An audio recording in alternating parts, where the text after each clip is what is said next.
he's creepy. Meanwhile, Frozen had a singing snowman and catchy song. So why didn't Epic get the recognition it deserved? Oh yeah, a talking slug and a snail who are— Hey Max, remember that animated movie Epic from 2013? Oh yeah, the one with tiny warriors riding birds, magical forests, and talking slugs. Yeah, it has adventure, fantasy, and some of the most stunning animation. But do you know why it didn't become a massive hit? Let me guess, it had the bad luck of premiering next to an animated movie with a song so catchy, it legally took over the internet. You nailed it. It had the misfortune of being released just months before Frozen. Oh no! Nobody stood a chance against Let It Go!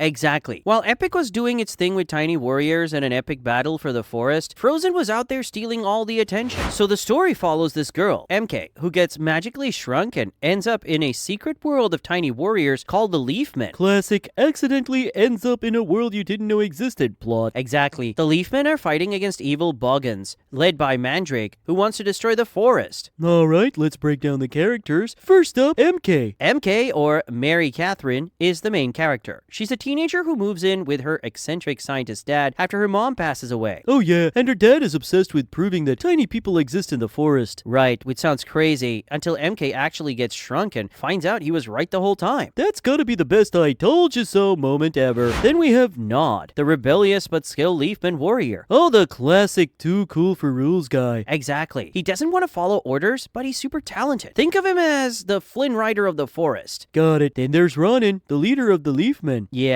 he's a total legend. Disciplined, strong, protective, basically like Liam Neeson if he was a tiny forest warrior. And don't forget Queen Tara. Oh yeah, she's the heart of the forest. She's powerful, wise, and makes sure everything stays balanced. Until, things don't stay balanced. Right, that's when the villain Mandrake comes in. He's such an underrated villain. Oh, totally. He's creepy. He's got that raspy voice, and he can turn the forest into a decaying wasteland. Yeah, he's the kind of guy you don't invite into a party. Nope, until you want all your plants to die instantly.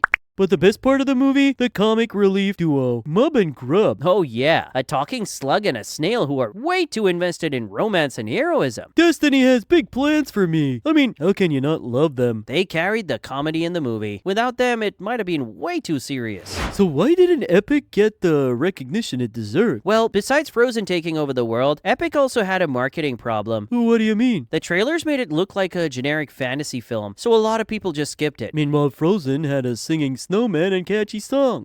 Exactly. It's hard to compete with a movie that had Let It Go on repeat everywhere.